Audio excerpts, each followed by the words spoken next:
हरे कृष्ण।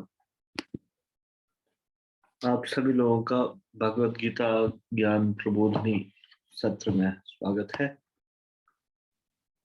हम 7वें अध्याय से चर्चा कर रहे हैं जिसका शीर्षक है दिव्य मार्ग दर्शक की पहचान।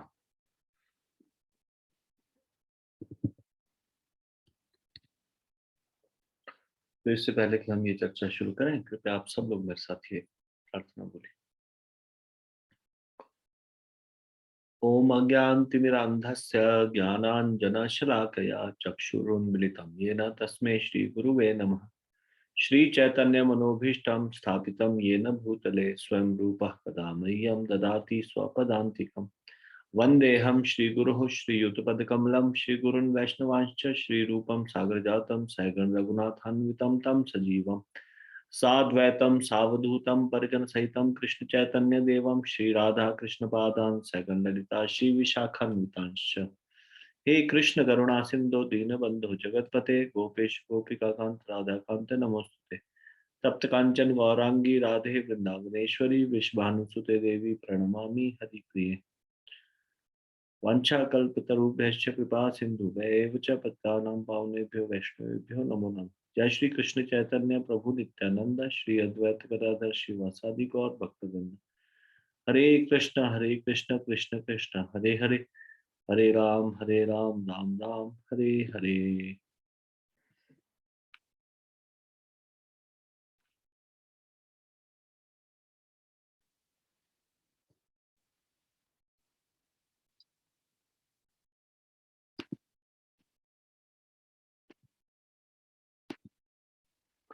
गुरु का सामान्य व्यवहार कैसा होता है?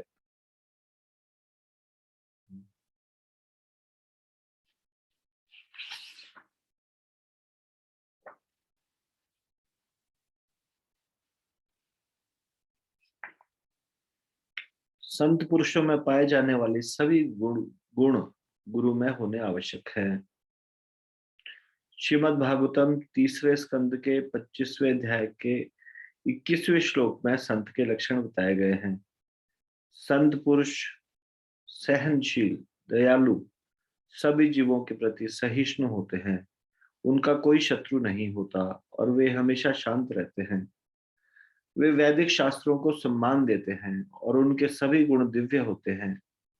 नामाचार्य हरिदास ठाकुर को 21 बाजार हाट में निर्दयता से पीटा गया, किंतु फिर भी उन्होंने भगवान के पवित्र नाम का प्रचार बंद नहीं किया। प्रभु की शिक्षाएं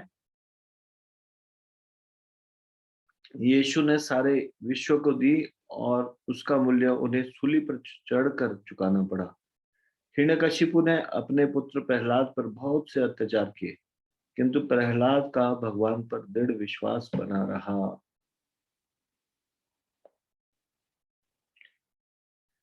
संत पुरुष कैसे होते हैं? सहनशील, दयालु और सभी जीवों के प्रति सहिष्णु। उनका कोई शत्रु नहीं होता। भले ही कोई लोग उनको शत्रु समझते हों, पर वो किसी को शत्रु नहीं समझते। वे हमेशा शांत बने रहते हैं। ये उनका सामान्य व्यवहार होता है। गुरु को चाहिए कि आचरण द्वारा शिक्षा दे। आचार्य शब्द का अर्थ है वह व्यक्ति जो निजी आचरण द्वारा शिक्षा दे। स्वयं धूम्रपान करने वाला व्यक्ति दूसरों को धूम्रपान बंद करने की शिक्षा देने का अधिकारी नहीं है। गुरु एक चलता फिरता शास्त्र होना चाहिए और शास्त्रीय शिक्षाओं को अपने जीवन में उतारकर उसे आदर्श स्थापित करना चाहिए, और इस प्रकार प्रत्येक व्यक्ति उनका अनुसरण करने हेतु प्रेरित होता है। गुरु को 24 घंटे कृष्ण सेवा में संलग्न रहना चाहिए। शिल प्रभुपाद के जीवन की एक सुंदर घटना इसे दर्शाती है। एक बार जब शिल प्रभुपाद लंदन में बीटल से मिले, जॉर्ज हैरिसन ने उनसे पूछा, भगवत गीता के अनेकों प्रचारकों में से कौन प्रामाणिक है? शिल प्रभुपाद ने उत्तर दिया, भगवत गीता श्री कृष्ण के श्री वचन है। अतः भगवत गीता के प्रामाणिक प्रचारक को पहचानने के लिए आपको जांचना चाहिए कि सबसे अधिक कृष्ण को आसक्त कौन है।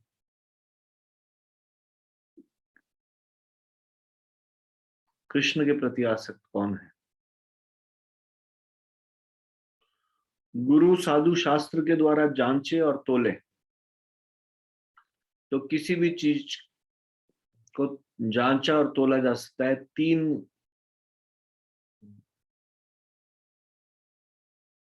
ये तीन चीजों के द्वारा। गुरु के द्वारा वो बात अनुमोदित होनी चाहिए, साधु के द्वारा वो बात अनुमोदित होनी चाहिए, और शास्त्रों के द्वारा वो बात अनुमोदित होनी चाहिए। ज्ञान प्राप्त करने की वैदिक विधि में गुरु साधु शास्त्र नामक जांच और तोल प्रणाली है।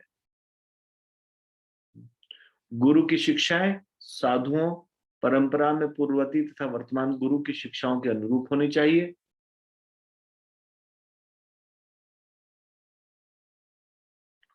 गुरु की शिक्षा साधुओं की शिक्षा के अनुरूप होनी चाहिए, मतलब कौन साधु? जो पूर्ववर्ती आचार्य हुए, जो शास्त्रों के प्रत्यक्ष अर्थों के अनुरूप होनी चाहिए, और उनकी शिक्षाएं शास्त्रों के अनुरूप होनी चाहिए। यही पूर्ण ज्ञान का प्रमाण है। कैसे पता चलेगा कोई टीचिंग सही है या नहीं? सामान्य तौर पे भी जो हमको ज्ञान मिलता है, आध्यात्मिक ज्ञान कहीं से भी, कैसे पता कि वो सही है या नहीं? मान लीजिए आपके मित्र ने कुछ आपको आध्यात्मिक ज्ञान की बात बताई, अब आप कैसे उसको जांचेंगे तोलेंगे कि वो सही है या नहीं? तो यहाँ पे जांच और तोल का तरीका बताया गया। वो बात गुरु के द्वारा बताई गई है, उनके शिक्षाओं के अनुरूप है या नहीं, साधुओं के पूर्ववर्ती आचार्यों के अनुरूप है, और शास्त्रों के अनुसार है या नहीं। ये तरीका है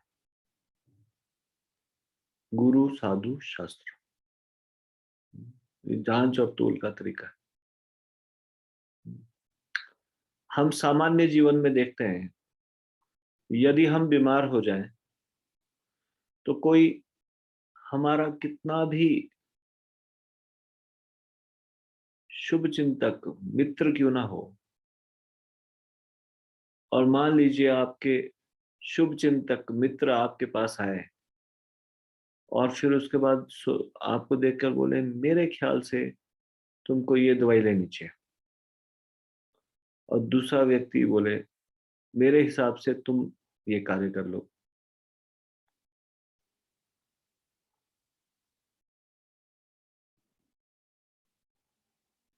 तो आप क्या करेंगे? जो आपको ज्यादा प्रिय होगा उसकी बात मानेंगे? नहीं ना। हो सकता है उसको चिकित्सा का ज्ञान नहीं हो, डॉक्टर की बात मानी जाएगी जैसा डॉक्टर कहेगा। डॉक्टर की बात अप्रिय होगी तब भी मानी जाएगी। उसी प्रकार से गुरु की बात अप्रिय होगी तो भी मानी जाएगी, हमारे अनुसार नहीं होगी, हमें अगर सही नहीं भी लग रही होगी तो भी गुरु की बात को हम मानेंगे कि ये सही है। तो कोई भी आध्यात्मिक ज्ञान अपने मन के अनुसार थोड़ी नहीं होता है, या फिर कोई हमारे प्रिय मित्र ने जो हमको बताया वो थोड़ी नहीं। जांच को तोल का तरीका है। क्या है जांच तोल का तरीका? गुरु साधु और शास्त्र। अब देखिए एक कितना अच्छा उदाहरण दिया है यहाँ पे। यहाँ पे आगे दिया, प्रामाणिक अधिकारी की शरणागत होना, आध्यात्मिक ज्ञान का प्राप्त करना, फलतः अपने जीवन को पूर्ण बनाना प्रत्येक सभ्य मनुष्य का कर्तव्य है। उदाहरण स्वरूप अब ये एग्जाम्पल है, जब भगवान वामन यज्ञ स्थली पर प्रकट हुए, उन्होंने बलि महाराज से 3 पग भूमि मांगी। तो बलि के गुरु शुक्राचार्य समझ गए कि यह छोटा सा बौना ब्राह्मण स्वयं भगवान विष्णु है। उन्होंने बलि को यह कहते हुए रोकना चाहा कि वो भगवान विष्णु के अतिरिक्त और कोई नहीं है, उसे 3 पग भूमि देने का वचन मत दो। शुक्राचार्य को भय था कि यदि बलि दिवालिया हो गया तो उनकी आय का क्या होगा, यानी कि जब शिष्य का ये दिवालिया हो जाएगा तो गुरु को दक्षिणा कौन देगा। हम्म। तो गुरु को चिंता हुई कि ये सारा के सारा लूट लेंगे अभी बलि महाराज, और फिर उनका क्या होगा। अतः बलि समझ गया कि शुक्राचार्य उसे श्री भगवान को, जो कि सब वस्तुओं के स्रोत है, को सब कुछ अर्पित करने से मना कर रहे हैं। साधुओं के अनुसार मनुष्य को बेझिझक सब कुछ भगवान को समर्पित कर देना चाहिए। अतः वह आगे बढ़ा, दान दिया। अतः इसके इस गौरवमयी समर्पण के कारण प्रेममयी भक्ति के पथ पर बलि की गणना 12 महाजनों में की जाती है। शास्त्र बिना विश्वसनीयता को परखे किसी भी गुरु के प्रति अंध समर्पण की स्तुति नहीं करते। अंध समर्पण, गुरु के प्रति अंध समर्पण, ऐसा किसी शास्त्रों में बताया नहीं। अपितु गुरु साधु शास्त्र के द्वारा जांच और तोल कर सुनिश्चित करने को कहते हैं। शास्त्र भी ये कहते हैं कि हर चीज को गुरु साधु शास्त्र के द्वारा तोला जाए। हम कई बार देखते हैं कि कुछ शिष्य अंध भक्ति करते हैं गुरु की, और उसके बाद गुरु तो गड्ढे में गिरता ही गिरता है, ये सारे के सारे शिष्य गड्ढे में गिरता है। कोई एग्जाम्पल दे सकते हैं आप इस प्रकार का गुरु के प्रति अंध भक्ति का? जैसे यहाँ पे एक एग्जाम्पल दिया गया कैसे सतर्क रहना चाहिए। जैसे बलि महाराज सतर्क थे, उन्होंने नहीं मानी शुक्राचार्य की बात, क्योंकि वो बात सही नहीं थी, गुरु साधु शास्त्र के अनुसार नहीं थी। लेकिन कोई किसी ने मानी हो और उसके बाद उसका पतन हुआ हो, या फिर कोई भी अंधभक्ति का example, please raise your hand. यदि आपको कोई उदाहरण मालूम है तो कृपया हाथ खड़ा कीजिए। अचिंत्य गौर प्रभु, एक मिनट। यस प्रभु जी बोलिए, अनम्यूट करना होगा। हरे कृष्ण बोल जाता। हरे कृष्णा धनु जी। जी आवाज आ रही है ठीक से? हाँ जी आ रही है। तो जी एक बार आपने उदाहरण बताया था, रामाचार्य जो है एक बार जा रहे थे, उन्होंने देखा कि एक सांप था, उसको बहुत सारी चीजें खा रही थी। तो वहाँ पे ये एग्जाम्पल था जी, वो जो सांप था वो पिछले जन्म में गुरु थे, और वो जितनी भी चीटियां थी उनके शिष्य थे। तो वो प्रमाणित गुरु नहीं थे, मतलब ढोंगी गुरु टाइप थे। तो क्या हुआ, उसको पहले भोगना पड़ा कि वो सब जो है ये सांप की योनि में है, और इस प्रकार से सबने क्लियरली सुनाई दिया आप लोगों को? आवाज थोड़ी कम थी। ये बता रहे हैं कि रामानुजाचार्य ने एक बार जब वो शिष्यों के साथ जा रहे थे तो देखा कि एक सांप को बहुत सारी चिंटियां खा रही है। तो फिर रामानुजाचार्य ने अपने शिष्यों को बताया कि ये जो सांप है ये गुरु था, ठग गुरु, पिछले जन्म में, और ये सारे उसके शिष्य थे। तो ये सारे शिष्य बदला ले रहे हैं उससे, क्योंकि उसने धोखा दिया सबको। ठीक है, ये एग्जाम्पल सही। और कोई एग्जाम्पल?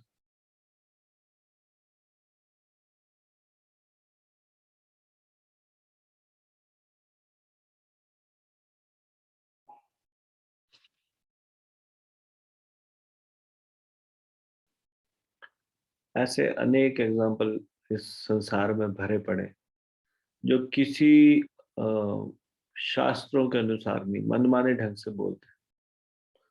और मनमाने ढंग से बोलते हैं ऐसे पहले हुए भी, जिनको लोग भगवान बोलने लग गए, या फिर, और फिर उन वो इंद्र तृप्ति को रोकने की बात नहीं करते थे, शास्त्रों को के विपरीत बोलते थे, और उनके प्रति अंध भक्ति अभी भी चल रही है। जो भोग, संसार के भोग को की तुलना समाधि के समान करते थे, ऐसे ऐसे अंध भक्ति के उदाहरण है इस संसार में। जो खुद भी गर्त में जाएंगे, औरों को भी गर्त में लेके जाएंगे।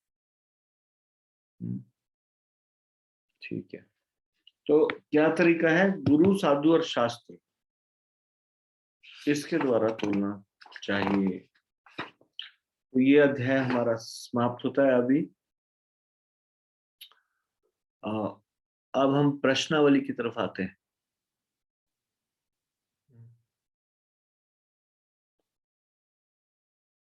तो प्रश्नावली में अभी जो हमने पढ़ा अभी कुछ दिनों से, उसके अनुसार आपको ये उनके अनुसार आंसर देना है। तो प्रश्नावली में सबसे पहला प्रश्न है, चॉकलेट व करेंसी नोट के उदाहरण से आप क्या समझते हैं? कृपया हाथ खड़ा कीजिए। हमने गुरु, ये दिव्य मार्गदर्शक की पहचान नामक अध्याय में चॉकलेट और करेंसी का उदाहरण पढ़ा था। ये किस संदर्भ में दिया गया था? चॉकलेट और करेंसी, ये उदाहरण किस संदर्भ में दिया गया था, क्यों दिया गया था ये एग्जाम्पल, और इससे क्या समझ में आता है?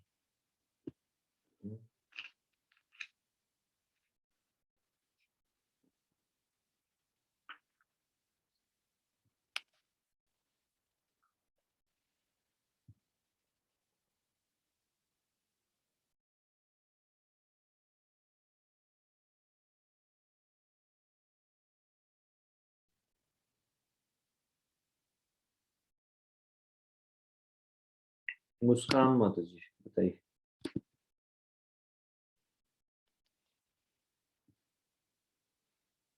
हरे कृष्णा प्रभु जी, दंडवत प्रणाम।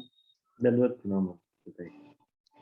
प्रभु जी, यदि किसी बालक को एक चॉकलेट या 100 रुपए का नोट या $1000 की करेंसी नोट कुछ भी दिखाते हैं, तो वो मूर्खतावश क्या करेगा? चॉकलेट को चुन सकता है, क्योंकि वह नहीं जानता कि करेंसी नोट के मूल्य, वो मूल्य को नहीं जानता करेंसी नोट के। तो इस संसार में भी अधिकांश लोग की यही स्थिति है कि कृपण इस संसार की समस्याओं को सुलझाने में संतोष प्राप्त करते हैं, और वह यह नहीं समझते कि उनका जो मतलब जो मेन लक्ष्य है वो है भगवत धाम वापस लौटना है। और वह सभी समस्याओं का हल एक ही झटके में हो जाएगा अगर वो ये समझ जाएंगे कि भगवत धाम ही लौटना हमारा मेन मोटिव है। हरे कृष्णा प्रभु जी, दंडवत प्रणाम। धन्यवाद।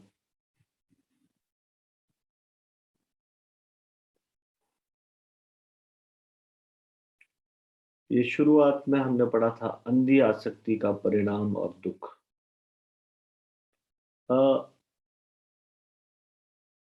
अर्जुन भी बहुत आसक्त था अपने परिजनों से।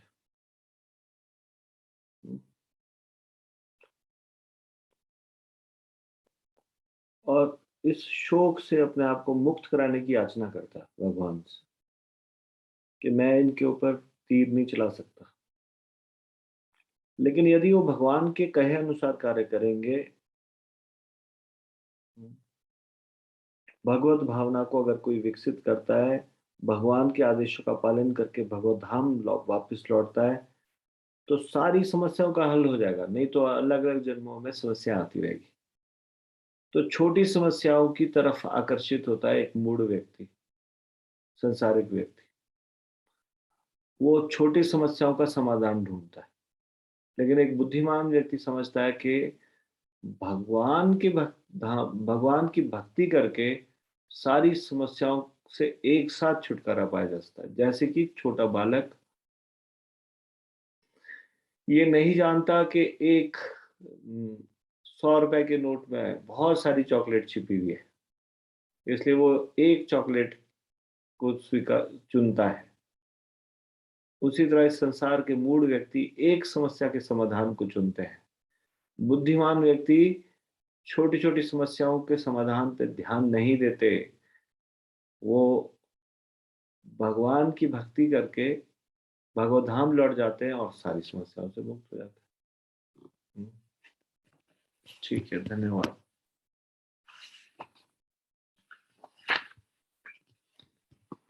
दूसरा प्रश्न ध्यान से सुनिए, जो हमने पढ़ा उसके हिसाब से बताइए कि ब्राह्मण कौन है।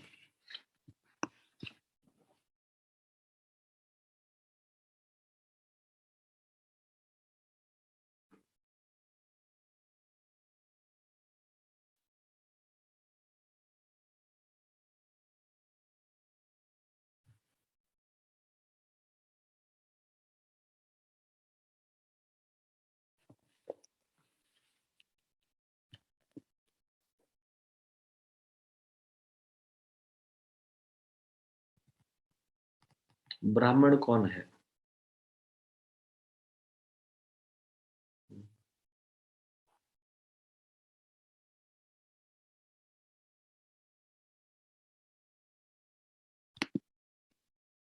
सोनल सुहाने माता जी। हरे कृष्णा प्रभु जी, दंडवत प्रणाम। हरे कृष्णा। प्रभु जी, ब्राह्मण अर्थात एक बुद्धिमान व्यक्ति। हरे कृष्णा प्रभु जी, दंडवत प्रणाम। प्रभु जी, आवाज आ रही है मेरी? इतना ही उत्तर है, ब्राह्मण मतलब एक बुद्धिमान व्यक्ति। ब्राह्मण अर्थात एक बुद्धिमान व्यक्ति जो आध्यात्मिक पथ को चुनता है और उसे चिर आनंद की ओर अग्रसर करता है।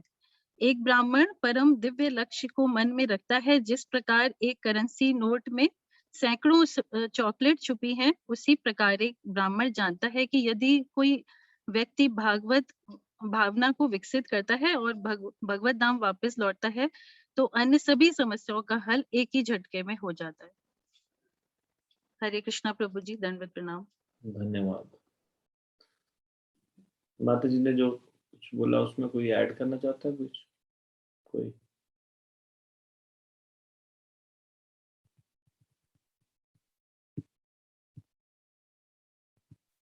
ब्राह्मण जो हमने पढ़ा था उसमें किस संदर्भ में बताया गया था? ये क्या बताया था?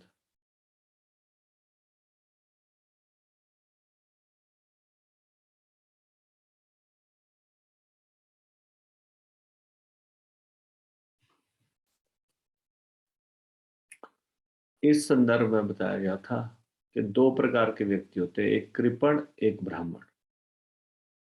अब कोई मुझे समझा सकता है, ये कोई बता सकता है आप में से दो प्रकार के व्यक्ति कैसे होते हैं, कृपण और ब्राह्मण? Who is kripan and who is Brahmin? क्या ब्राह्मण कृपण नहीं हो सकता?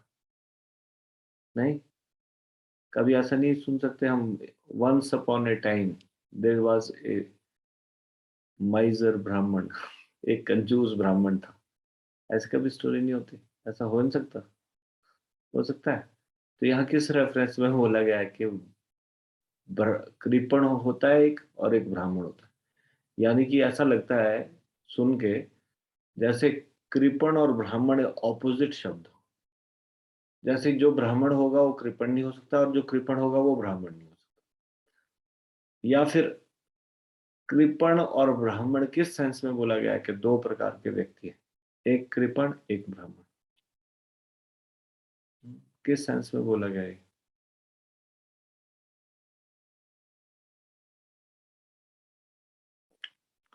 कलावती माता जी आप बताएं। हरे कृष्णा प्रभु जी, दंडवत प्रणाम। प्रभु जी, कृपण उस व्यक्ति को बोला गया है जो मटेरियल लाइफ में व्यस्त है और मटेरियल चीजों के पीछे भाग रहा है, लेकिन भगवान की भक्ति बिल्कुल भी नहीं कर रहा। और ब्राह्मण उस बुद्धिमान व्यक्ति को बोला गया है जो भगवान की भक्ति अच्छी से कर रहा है, भगवत धाम जाने का प्रयास करता है। लेकिन अगर हम शब्दार्थ का शब्दों का अर्थ लें तो कृपण मतलब कंजूस। जी, लेकिन आध्यात्मिक जीवन में हम शब्द के ऊपर नहीं जाते। जैसे ब्राह्मण, अगर ब्राह्मण कुल में जन्म लेते हैं तो उसको हम ब्राह्मण नहीं बोलते हैं। जो भगवान की भक्ति करता है उसी को ब्राह्मण, अपनी योग्यता के अनुसार, माने व्यक्ति की योग्यता के अनुसार उसको कुछ उपाधि दी जाती है। जैसे ब्राह्मण है तो वो जन्म लिया ब्राह्मण घर में, उसको नहीं बोलेंगे, बल्कि जो भगवान की भक्ति कर रहा है उसे कहेंगे उसकी योग्यता के अनुसार। कृपण कृपण किसको समझेंगे? सिर्फ कृपण और ब्राह्मण कैसे दो प्रकार के? How can we say there are two categories, one is brahmin and one is कृपण? हाँ, कृपण व्यक्ति जो होता है वो आध्यात्मिक जीवन की अवहेलना करता है, और ब्राह्मण जो होता है वो आध्यात्मिक जीवन को सम्मान देता है। तो थोड़ा सा इसको समझाइए, ये किस प्रकार से थोड़ा समझा रहा है शब्दों से। हम्म, कृपण हमने तो कभी नहीं पढ़ा ऐसे कि कृपण व्यक्ति वो जो आध्यात्मिक जीवन में रुचि नहीं ले, वो कृपण कैसे हुआ? थोड़ा प्लीज एक्सप्लेन कीजिए। हाउ हाउ कैसे हम कह सकते हैं उस व्यक्ति को कृपण? प्रभु जी मुझे नहीं आएगा। हरे कृष्ण प्रभु। ठीक है, धन्यवाद।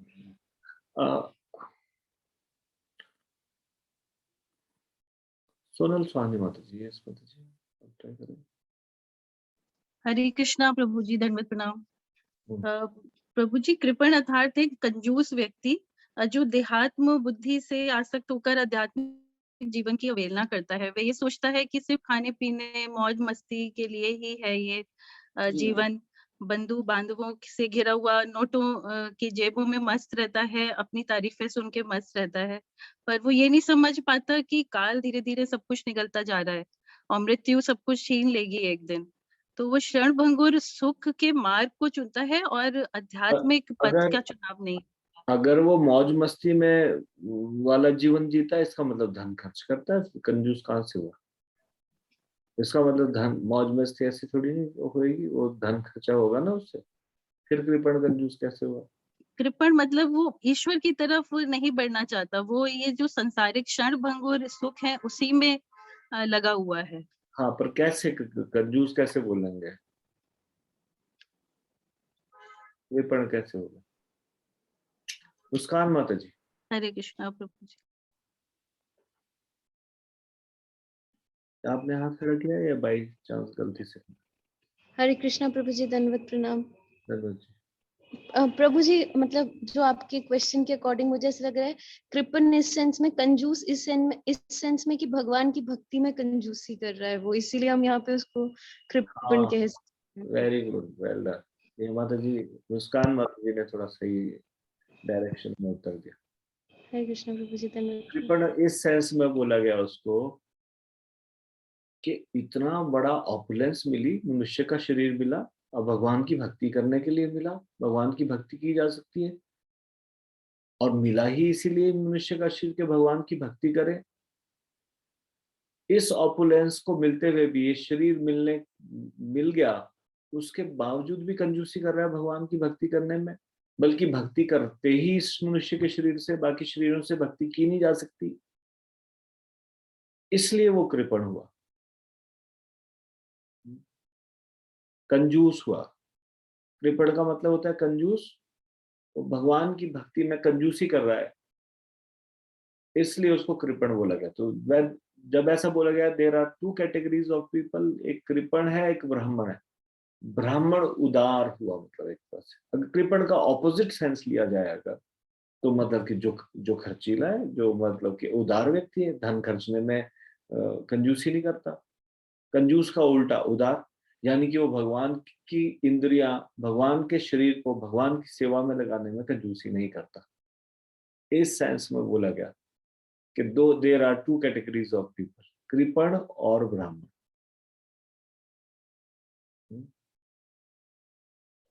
गुरु शिष्य से संबंधित प्रश्न आगे आएंगे। अभी तो जो हमने शुरुआत में पढ़ा था ये, उससे प्रश्न पूछे जा रहे हैं। तो ये कृपण और ब्राह्मण आपको समझ में आ गया ये चीज?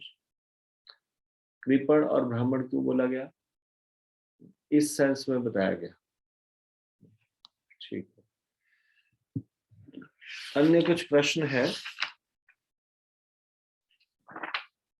जो मैं कल आप लोगों से पूछूंगा। आपको ये प्रश्नों पे थोड़ा विचार करना है। और जो हमने पढ़ा था, कुछ तो इस बुक से नहीं भी पढ़ा था, वो अलग से हमने पढ़ा था, लेकिन जो इस बुक से पढ़ा था उससे संबंधित प्रश्न आपको ये चैप्टर प्रभु जी ने ग्रुप में डाला होगा। किसमें? टेलीग्राम ग्रुप में डाला है प्रभु जी। तो अगर आपको नहीं मालूम तो प्रभु जी से पूछ सकते हैं और प्रभु जी को बोल के अपना नाम उस टेलीग्राम ग्रुप में डाल सकते हैं।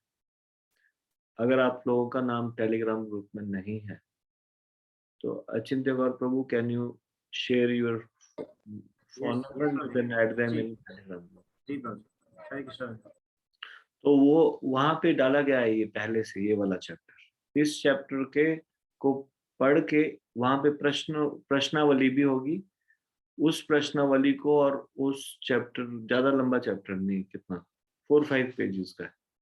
तो इसमें आपसे मैं कल प्रश्न पूछूंगा। जैसे अगला प्रश्न है, अर्जुन का युद्ध करने के लिए हिचकिचाना आपको क्यों अनुचित लगा? अब आपको बताना है कि अर्जुन युद्ध करने से हिचकिचा रहा था, ये क्यों अनुचित था? Why it was not good? वो हेजिटेट कर रहा था। कुछ लोग तो ऐसे कह सकते हैं कि सही था, वो तो हेजिटेट कर रहा था, उसके पिता वहां थे, कैसे वो हाथ उनके ऊपर बाण चलाता। लेकिन अगर आपने इस अध्याय को अच्छे से सुना होगा, साथ में पढ़ा होगा, तो हमने इस जो चर्चा की थी, जो पढ़ा था, उससे क्या समझ में आया कि अर्जुन का युद्ध करने के लिए हिचकिचाना क्यों अनुचित था।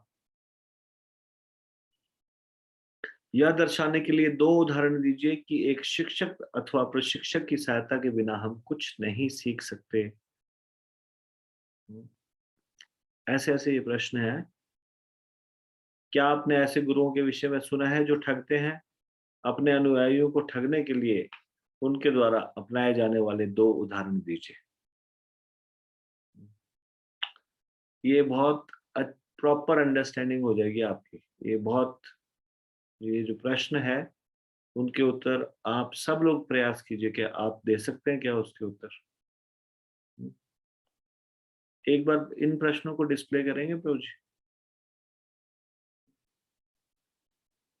जी प्रभु जी। तो इन सब प्रश्नों के उत्तर के बाद ही हम अगले चैप्टर में आगे बढ़ेंगे। तो ये कुछ प्रश्न होंगे इससे, और फिर भगवत गीता से भी प्रश्न उत्तर होंगे, जिनको भी हम आगे चर्चा करेंगे। तो ये तीन है, क ख ग, दिव्य मार्गदर्शक की पहचान, उसके ये प्रश्न है। ये आप स्क्रीन में देख रहे हैं ये प्रश्न। ये प्रश्नों को आप थोड़ा सा 1 मिनट थोड़ा रोक दीजिए, लगातार मत चलाइए।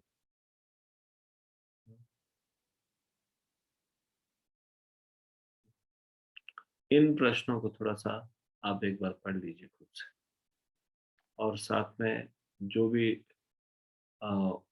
ये चैप्टर दिया गया है, तो उसका PDF प्रभु जी डाल देंगे टेलीग्राम ग्रुप में, तो आप टेलीग्राम ग्रुप से ले लीजिएगा। ठीक है।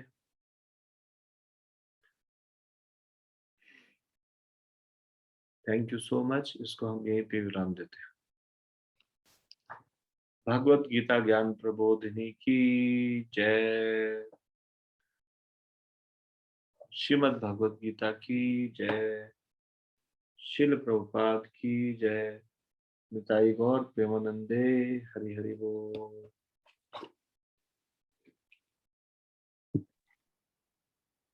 प्रभु जी दंडवत प्रणाम जी। धन्यवाद जी। मेरा नाम नहीं है जी यार टेलीग्राम में, जो मेरे को पता नहीं है कैसे करना जी। तो ठीक है, अगर ठीक है, आपको ये बात प्रभु जी नोट कर लेंगे। प्रभु जी मैं धन्यवाद। धन्यवाद प्रभु जी। थैंक यू प्रभु जी, धन्यवाद।